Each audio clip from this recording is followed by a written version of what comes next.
师傅闭关第5日，印都出事了，画画不见了，王宫防守森严，不知他是如何跑出去的。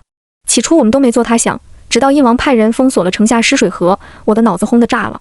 湿水河、饕餮所、钟离公主。师傅闭关时，司宫除了几个年龄小的师弟，只有我和五师兄在。听闻此事，立刻去了地下城。一件可怕的事终于发生了，画画被人投进了饕餮所，那人是他深爱着的王叔钟离月。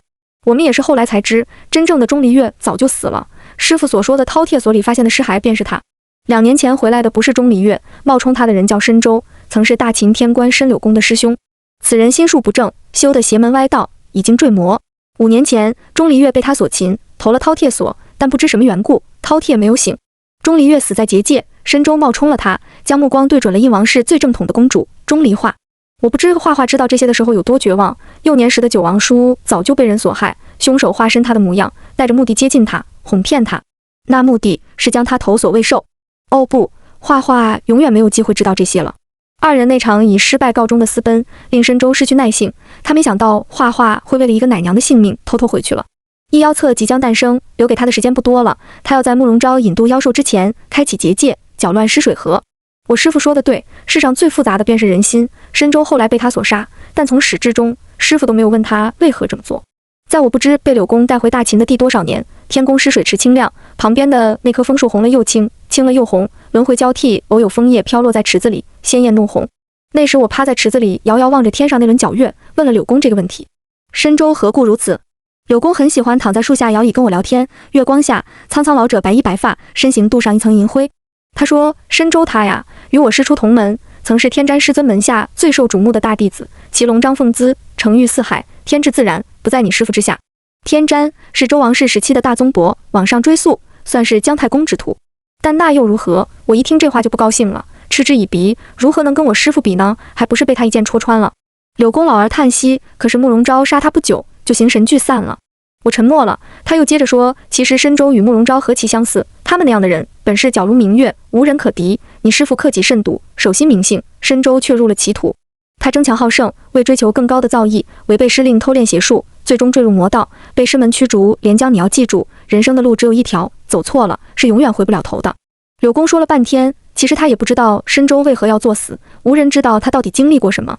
他已经死了，那些都不重要了。我只是偶尔会想起画画，那个要带他私奔的人，雨夜闯入房中，在他颈间落泪的人，说出那句我知道你是画画，但没有你我活不下去的人，与他缠绵亲吻的人，温柔的眼神下，竟是恶魔披着的囊衣。每每想起，令我不寒而栗。我还记得画画那双含泪的眼睛，他看着我笑，说：可是连江，我不后悔。在饕餮所的结界里，巨兽被唤醒，画画拼命地跑，惊惧交加，撕心裂肺地爬，被妖兽拖拽、玩弄、撕咬、嚼食，没人去救他，哪怕所有人都听到了他的惨叫声。殷王目光阴寒，只因申周狂妄的言语、淬毒的眼神，哈哈哈！钟离公主不过如此，风流起来连自己叔叔的床都上。说完这些，申周就跑了。哦不，他还说了一句：殷王陛下，你听，博弈开始了，你女儿在哭，你们还不知道吧？她可是怀有身孕的人了。我和五师兄赶到城下湿水河的时候，申周已经跑了。那些话我没有听到，我只看到了殷王室的无动于衷。慕容氏能力出众的诸子都去了，但他们没有去救公主，只是守在一旁等着封印妖兽饕餮。湿水河上空，乌云密布，阴气压顶，黑色的河水汹涌起伏，回荡着画画撕心的叫声。他喊的是连江，连江。10岁那年，我们在司宫玩娶亲游戏，我是玉郎，她是花娘，她头戴花环，看着我的眼神亮晶晶，比天上的星星还要好看。可我的花娘画画就这样怀着身孕，被最心爱的人一掌推进饕餮所，为了受。不怪钟离氏，也不怪慕容氏，并非他们见死不救，因为谁都知道饕餮已被唤醒，他们有比救人更重要的事要做。我站在湿水河边，于半空之中听到妖兽的撕咬声，绝望的画画，最后换的是连江。我尝试过去救他，然而可想而知，代价是异常惨痛的。那时我叫连江，隔着2000年的时空，我如今叫王之秋。张大头问我，如果重来一次，还会不会去救画画？我说，你想听真话还是假话？张大头沉默了下，说假话。我笑了笑，眼中有氤氲的雾气，热灼烫人。我会不惜一切代价去救他，哪怕万劫不复。画画有没有后悔我不知道，但我后悔了。在我作妖的前1000年，我一遍又一遍地告诉自己，连江，你没有错，你是对的。后1000年，我毁了，连江，你错了，大错特错。为了救他，我站在湿水河狂涛巨浪之上，眼神疯魔，起了咒引，试图开启湿水河的第2道封印——凤凰神咒。凤凰是上古神鸟，作为第二道封印，一旦开启，尸水河魂会失去牵制，怒火冲天。但凤凰鸟和鸣锵锵之音可使饕餮不再暴动。师傅曾告诉过我，他们共给尸水河加了3道封印，如果前2道都开启了，那么第3道天雷咒的作用就是引雷神之怒压制。我在赌着雷神之怒可以抗衡尸水河，赌他可以坚持到我师傅出关。但是慕容氏和钟离氏不会允许我这么做，一个钟离公主而已，不值得冒这么大的风险。慕容氏的诸子们跃上尸水河，准备擒拿我。与我同一战线的只有我的五师兄。我也是隔了很长的岁月才后知后觉地反应过来，那时我为的是我的花娘子画画，五师兄为的是自幼爱慕藏于心中的姑娘。我那傻傻的五师兄喜欢画画久矣。人在愤怒之中，潜力是无穷的。那日我耗尽了全部修为，内力震碎，一口鲜血喷在了凤凰印上，然后神奇地打开了封咒。可怕的是，天雷咒没有引出雷神之怒。更可怕的是，我和五师兄都不知画画竟然怀有身孕。饕餮是食子之兽，哪怕凤凰神鸟已出，他仍是将画画给吃了。一切都在申州的算计之内。申州他是神了。倾覆尸水河是一场不知长达多久的阴谋，为此他不惜一切代价弑杀了雷神。这样的变故带给我的震撼竟比恐惧更甚。可是，一切都来不及了。尸水河将我吞噬，我自高处跌落，戾气千刀万剐，欲将我凌迟处死。我闯下弥天大祸，尸水河发怒，一妖伺机而出，纷纷涌出封印，踏平印都。那一日，印都大乱，死了很多人。天际残阳如血，红云层峦叠嶂，将印都笼罩在腥风血雨之中，不见天日。我的五师兄杀红了眼，最终死于一妖伯夷之手。九尾、山狸、魑魅、幻鬼、娘媪，无数我叫得上名字的、叫不上名字的妖，狞笑着露出阴森森的牙，垂涎欲滴，打开杀戒。还有如球齿、山魈之类的妖，逃出印都，再也没有露面。所幸慕容昭提前出关。覆灭之际，他一身白衣，如天神降临，将一妖策斩于印都之上，遮云蔽天，铺盖了整个城。慕容昭眼眸阴寒，眉宇之间杀意弥漫，一妖策金光刺眼，印都被镀上一层光，亮如白昼。那些作恶的妖附于白光之下，但凡没有逃出印都的，都被吸进了册子。我在即将落入尸水河底时，师傅如一道投入水中的光，在惊涛骇浪中抓住了我的手臂。隐约之中，我记得他被利器所伤，白衣被血染透，开出一朵朵花，衬着他无比苍白的脸，眼中映着颤动的微光。我被他捞了出来，意识昏迷时，听到他摸着我的脸，声音平静又令人心安：连江，别怕，有师傅在。那是至此一生他与我说的最后一句话。后来我死了，尸水河的利器没能让我破碎，但那一系列的操作震怒了河魂。不久之后，他们将我祭了河。很多事我都不记得了，我的记忆仍停留在慕容昭那句：连江，别怕，有师傅在。当我醒来的时候，已经不知在尸水河里待了多少年。我被河底的五浊河童吃了，我与他争夺一具妖体，他不敌我，泯灭了。我在河底蛰伏，不知今夕何年，亦不知自己是什么东西。我的眼皮很重，感官是模糊的，意识也是模糊的。从前的连江像是睡着了，如今的连江是河底的妖，被妖囊包裹着，分不清是在梦里还是现实。尸水河已经平静了，河底不再有封印的妖怪。我喜欢趴在青苔石缝里，眯着眼匍匐，捕捉河底的虾鱼生物。有时水草会缠住我的头发，若当时我还看得清颜色，那头发是可怖的白。水底的生物都怕我，但我隐约记得有一只特别大的灵龟，我趴在它的背上，脸贴着它的壳，睡得很沉，很安心。然后它就驮着我，慢吞吞地游。有时睁眼看到了水草在飘，睡醒一觉，看到水草还在飘。大龟很慢很慢，不知游了多久，直到有一日终于浮出水面，我在岸边看到了一道熟悉的影子，申柳公。柳公将我带回了大秦，还专门在天宫为我造了个大池子。他说水是印都水，就叫尸水池吧。那时我不知道，印都已经消失很久很久了。在我慢慢恢复点人的思想后，柳公才告诉我，印都没了，我师父慕容昭也没了。他终于还是没能走出印都，与那座城一同覆灭了。我为了救画画，触怒了尸水河，在师父拼尽全力将我救出不久，我陷入长长的昏迷之中，生死不自知，而尸水河魂开始怒吼，欲吞没印都。师父用尽一身修为，可惜没有压制住那怒火。很久以后我才知道，为了维持我那生死不自知的状态，慕容昭付出了多少代价。那时印都百姓已经平安迁城，钟离王族被瓦解，归入大秦。自此天下再没有印都这座城，历史也不会有任何记载，它的存在是机密的，消失也是悄无声息。归入大秦后，慕容氏和钟离氏族人自然不肯放过我，印王上表要我既和平息祸乱，否则尸水河的怒火怕是要烧到大秦来。秦王下了懿旨，我师父接了。他们都没有错，错的是我，谁都明白尸水河要的是我的命，只有我才能平息他的愤怒。师父说的对，人都要为自己的选择负责。自我沉入湿水河，河怒终于平息，淹没了印都的河面不再咆哮嘶吼，再也没有掀起过千丈巨涛。慕容昭拼尽全力救下的徒儿，被人逼着进了河。那一日，他立于湿水河岸，面如白纸，吐出一口血来。柳公说，在我被祭河的第7年，慕容昭陨灭了。他生于印都，梦想着有一天能离开那束缚了他的城，然而城没了，他还在。他守了7年的湿水河，中间见到不知因何目的又来印都的申州。慕容昭杀了申州不久，行神俱灭了。在他行神俱灭前夕，托人给远在大秦的柳公带了封信，信上只有一句话：7月初7，湿水河畔，吾将爱徒连江托于柳公。柳公说，后来他终于知道，在我祭河时，慕容昭以一魂一魄为引，为我渡身挡了湿水河的戾气，自此我才没死。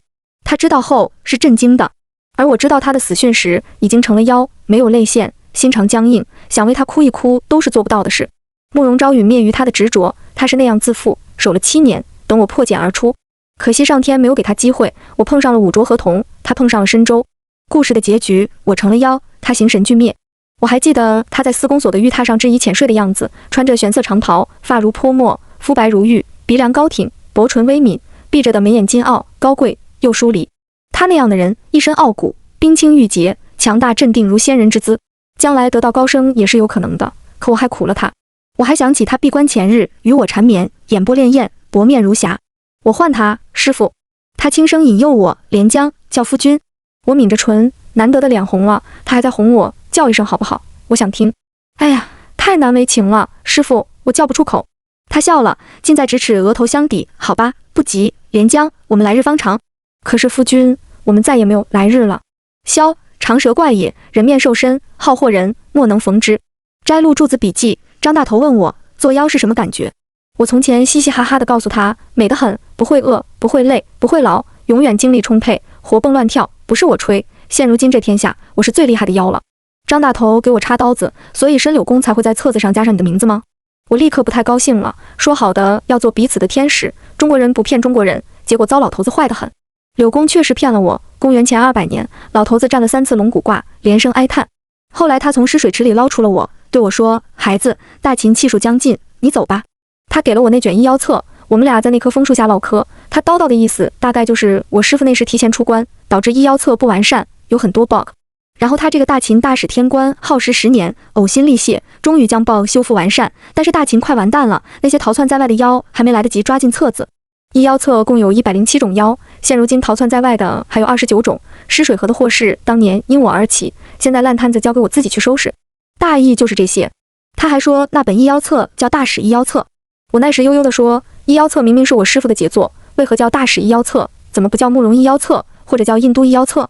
老头子尴尬地咳嗽一声，孩子，不要计较这些细枝末节。我就计较。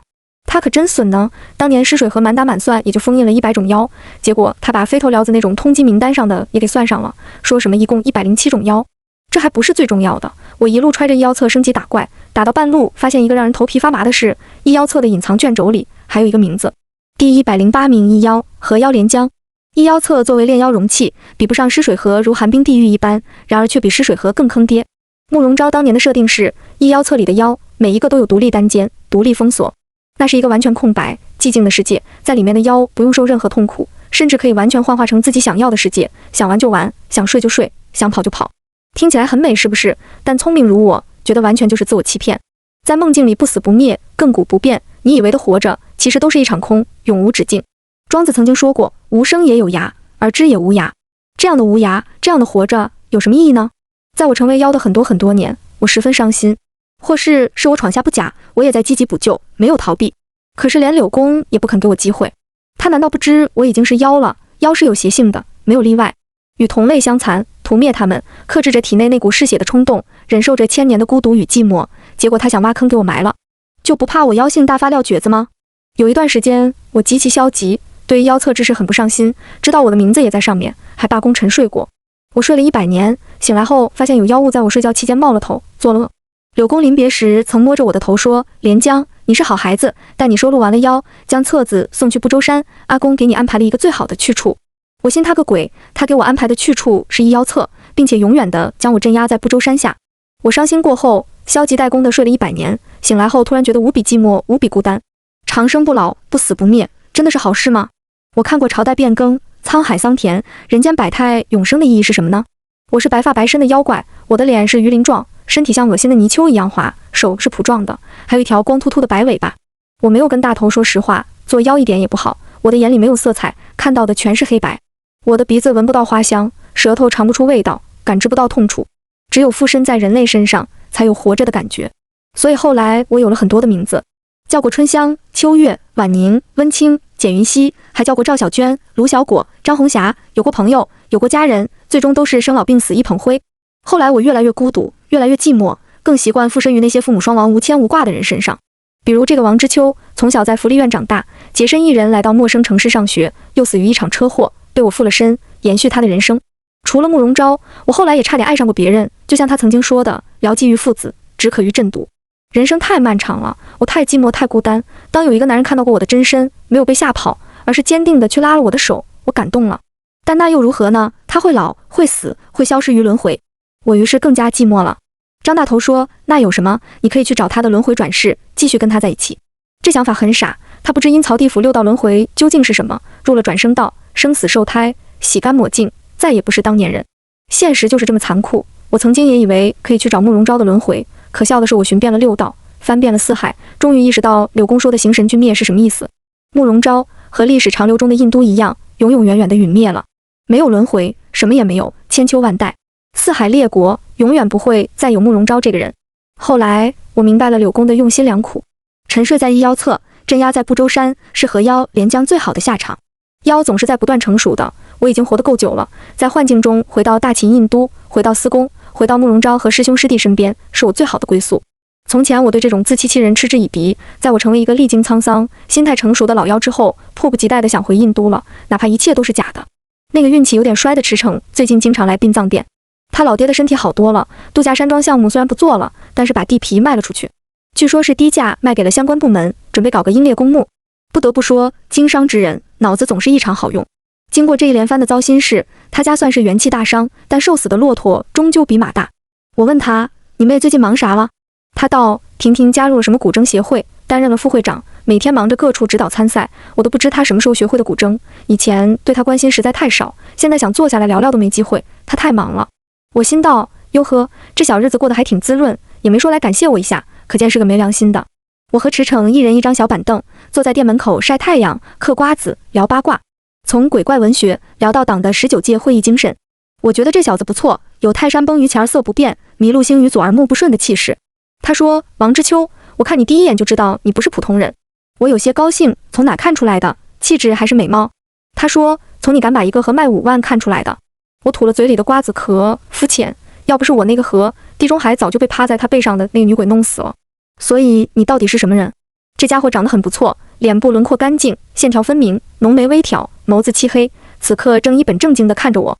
我想了想，道，你妈妈没教过你吗？不要去深究别人的隐私，这样不礼貌。他于是没再追问，沉默了一会儿。我觉得他怪怪的，但又说不出来哪里怪，反正一副心事重重的样子。晒了会儿太阳，他又跟我说起另一件事，说是他大一那年过生日，随朋友出海游玩，半夜在游轮上看星星，发现深海里有东西在游。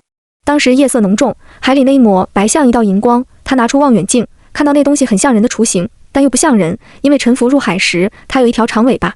后来那东西似是注意到了他的窥探，竟然将头浮出水面，直勾勾地盯着他笑。那是一张苍白诡异的脸，翻着阴森可怖的白眼珠，冲他龇牙咧嘴，露出一口尖牙。驰骋说他后来经常做噩梦，梦到那东西变成一个尖牙利嘴的女孩子，盯着他笑，然后张开满嘴的牙，每次醒来都是冷汗淋漓。他说，你见多识广，知道那是什么东西吗？你认真的吗？当然，我确定真的看到了那东西。中国古代传说中的鲛人实际上已经灭绝了，你说的这个海底生物如果真的存在，可能是某种未知海怪吧。驰骋深以为然，又问我那个梦是怎么回事。我盯着他，笑得意味深长，日有所思夜有所梦，你一定是口味太重，垂涎人家美色来着，你爱上他了。王之秋，你很幽默。呵呵，我这人除了嘴损了点，性格是蛮幽默的。又是一阵冷场，我寻思自己是不是真的太损了，于是转移话题，问他那个跑了的女朋友追回来没。他看了我一眼，没说话。我于是了然，又劝他，男人嘛，要想生活过得去，头上必须有点绿，有道是海纳百川，有容乃大。话未说完，大概是把他戳痛了，他无奈地起身，站起来看我。嚯，好家伙，1.9米的身高，身材挺拔，背对着光，浑身散发光芒。更重要的是，他身上的衬衫少扣了2颗扣子，露出小片光洁诱人的皮肤。我王之秋活了2000多年，什么样的没见过，于是咽了咽口水，嚷嚷道：干啥呀？把我当什么人了？赶紧坐下，挡我光。他没理会我的胡咧咧，看了一眼街上，道：王之秋，天气这么好，我带你去游乐场玩吧。我低头看了眼脚上的拖鞋，灰不溜秋的牛仔裤，闻了闻连续穿了3天的卫衣，又透过玻璃门看到自己随手挽起来的头发，额前散乱的碎发，被太阳晒得发红的脸，迷离的眼神。虽然很邋遢，但架不住他眼瞎呢。我怀疑道：你女朋友跑了，所以你想泡我？没有。你想睡我？不是。你想跟我探讨人类的起源、生命的奥义、情感的真谛，就不能有点别的目的吗？你骚气外露，我想不出还能有什么目的。驰骋很无语，起身去了路边停着的那辆据说很值钱的豪车，开走了。我敲着二郎腿，嗑着瓜子，眯着眼看太阳。现在的年轻人太轻浮，远没有我们那时候纯情。说起纯情，记忆恍惚了下，倒令我想起一道青山玉立的影子，那眼神纯粹的少年郎，眼睛下有一颗小小红痣，分外鲜活艳丽，干净与妖冶的撞击。每每想起，眼泪不争气的从我嘴里流了出来。哎呀，不能再想了，有点馋。我咽了咽口水，没人跟我聊天了，有点无聊，索性关了店门，去另一条街的古玩店找张大头去了。周末街上还挺热闹，到了古玩店才发现店里更热闹。张大头正和几个年轻漂亮的妹妹围在柜台，有说有笑，嘴都快咧到耳门子了，笑声隔老远都能听到，十分放浪，令我鄙夷。推门而入的时候，大头眼前一亮，挥了挥手，遣散了那几个妹妹。不聊了不聊了，我来生意了。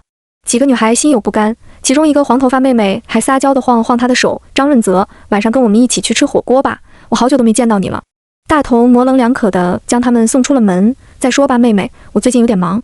等人都走了，我坐在柜台里面，捏着嗓子学黄头发撒娇：大头哥哥，最近忙啥呢？都没时间去看人家。他咧着嘴笑，挤坐在我旁边，勾肩搭背，神神秘秘。姑奶奶，你跟那小白脸发展到哪一步了？啥？我反应了一下，知道他说的是驰骋，弹了他的脑门。我都一把年纪了，别给我制造绯闻啊！别装了，我看到好几次了，你们俩坐在一起嗑着瓜子聊着天，我都没好意思打扰。他看你的眼神都不对，肯定是有情况。我认真的想了想，又结合了今天发生的事，深以为然。可能吧，他想勾搭我来着，对我义正辞严的拒绝了。怎么勾搭的？想约我出去玩，去游乐场。你怎么不去？我记得你挺喜欢去那种地方的。干，怎么不去？你心里没点数吗？上次咱俩一起去玩大摆锤，下来后你吐的呀，我恶心的3天没吃饭，一想到那种地方就浮现出你作呕的样子。话未说完，大头应该是面子挂不住，突然一拍桌子，严肃道：我就知道那小白脸没安好心，觊觎你的美貌。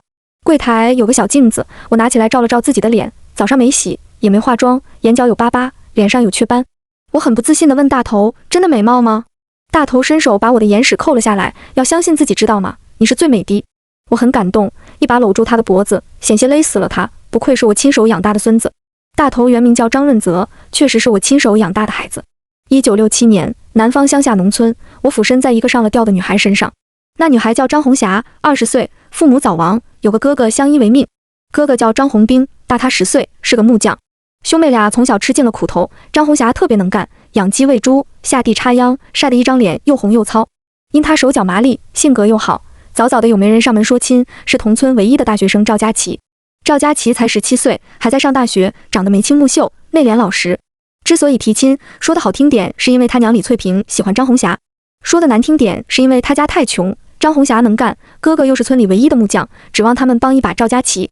为什么帮呢？因为赵佳琪年幼丧父，李翠萍一把屎一把尿的拉扯大，好不容易供他读了大学，他这个当娘的不争气，去山地里采棉花，摔了个半身不遂。李翠萍躺床上无人照顾，赵佳琪请了几个月的假，最后实在没办法，给他娘说打算退学不念了。李翠萍又哭又骂，打了他几巴掌，嫌自己拖累了他，要喝农药自杀。母子俩闹了好几天。那时候张红霞家和他们家是邻居，自从知道这个婶子摔伤了不能动弹，时常过去帮忙照看。赵佳琪是大学生，握惯了笔的手，又要做饭又要洗衣，有几次李婶子拉在了床上，一身屎尿，都是红霞帮忙。后来李翠萍和儿子一商量，托媒人上门说了亲，一举两得。如果张红霞成了他们家的儿媳妇，赵佳琪可以继续去读大学，李翠萍也有人照顾。这样的亲事，哥哥张红兵反对了。他劝张红霞不要犯傻，且不说后半生要一直照顾个瘫痪的婆婆，他们家一穷二白，吃苦受累，守出个有本事的大学生也就罢了，万一人家到时候出人头地嫌弃他呢？哥哥的劝他听不进去，少年眉清目秀，与村里那些粗糙小伙子都不同。赵佳琪还私底下找了他，拉着他的手说：红霞姐，你放心，我绝对不是那种没良心的人，等我大学一毕业，咱们就结婚。张红霞的脸瞬间红了，心如小鹿乱撞。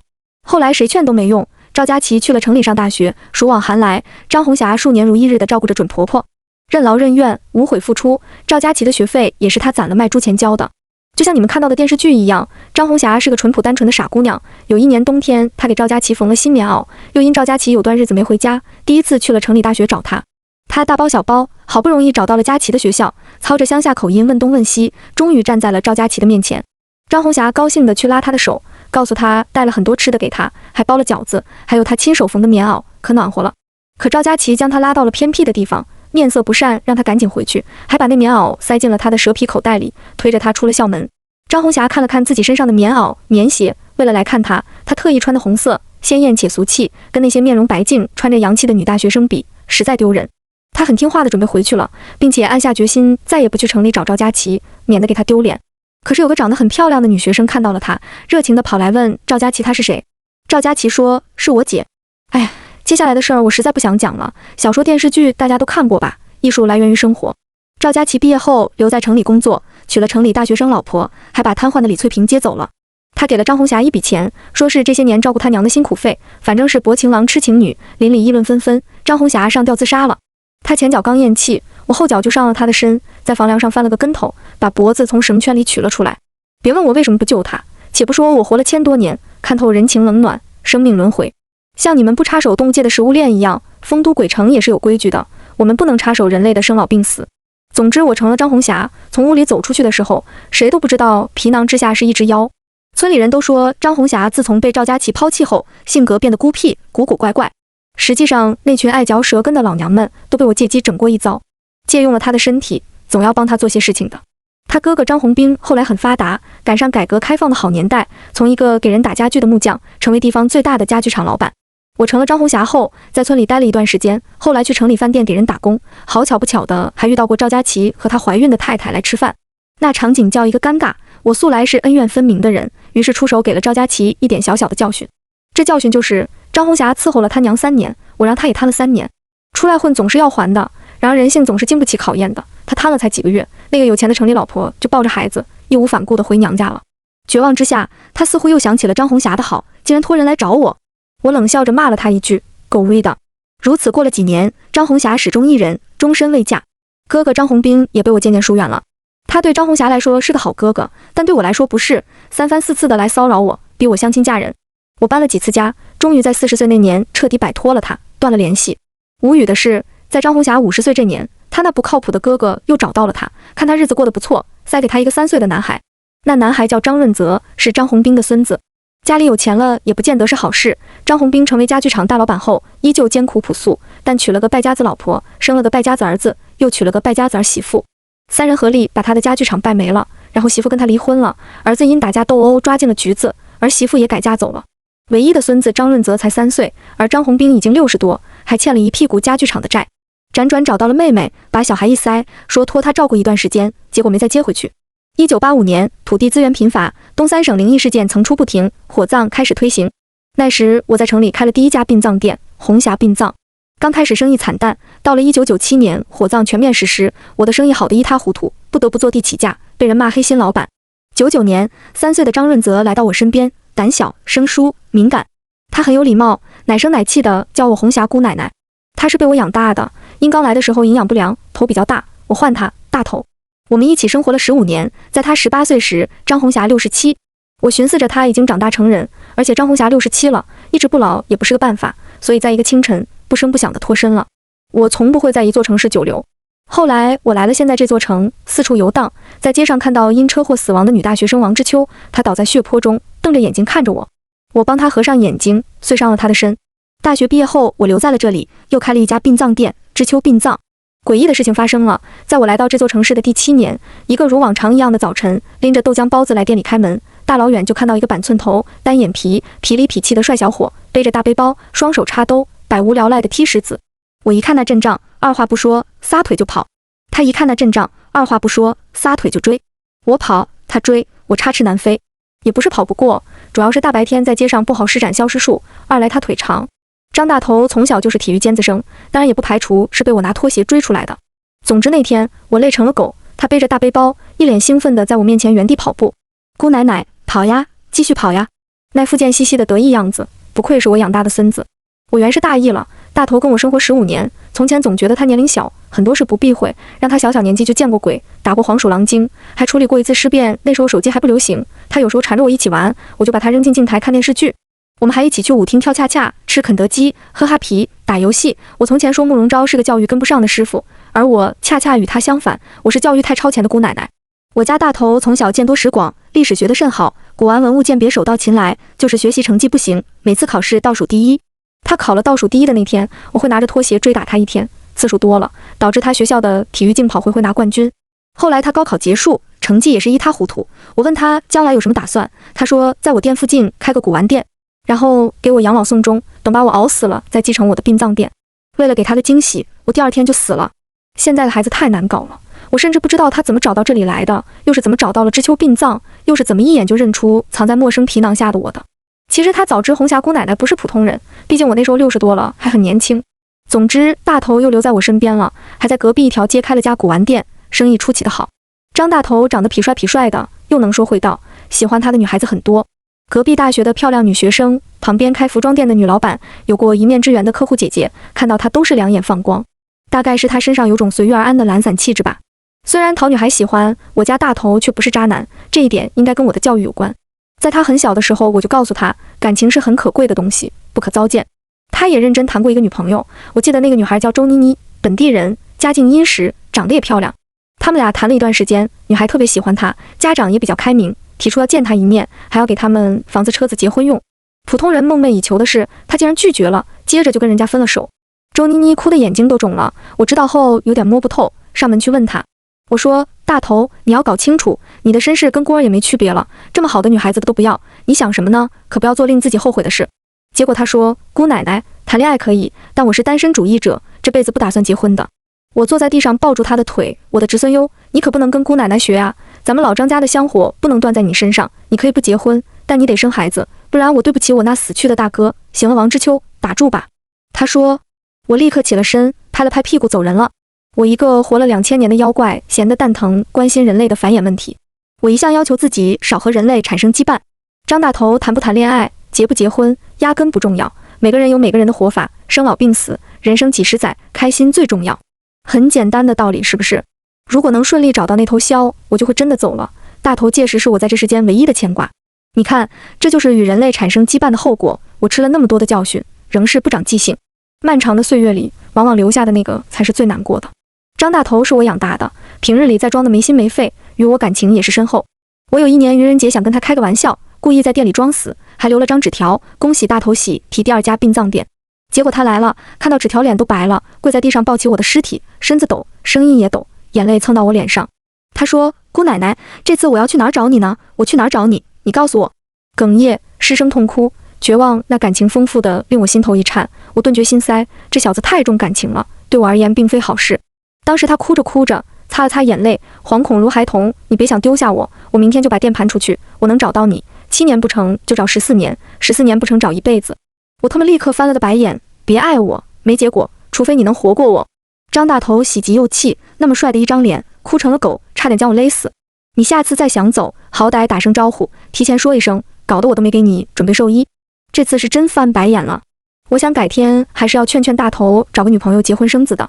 谁知我还没开口劝，他反倒先劝我了，以后别跟那个池诚走这么近了，我感觉这家伙有点邪门。哪里邪门？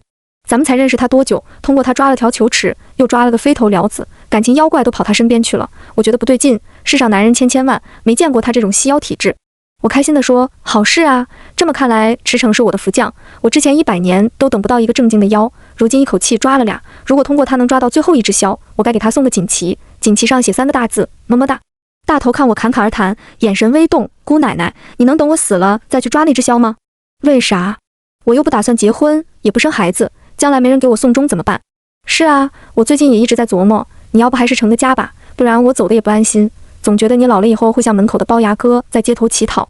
龅牙哥是个精神有点问题的流浪汉，平时固定在这条街乞讨，我每次来找大头总能看到他，有时大头会买碗面给他吃。不过最近2次没看到他了，我顺口问了一句，怎么最近没看到龅牙哥？失踪了。大头看了一眼门外，不明所以，不知道，没注意。接着又起身要出去，姑奶奶，我去给你买奶茶，要88味的吗？我随手捞起桌上一个摆件砸他，他预料之中似的蹦跶老高，笑得猖狂，哈哈，说错了，是波波味，不是巴巴味。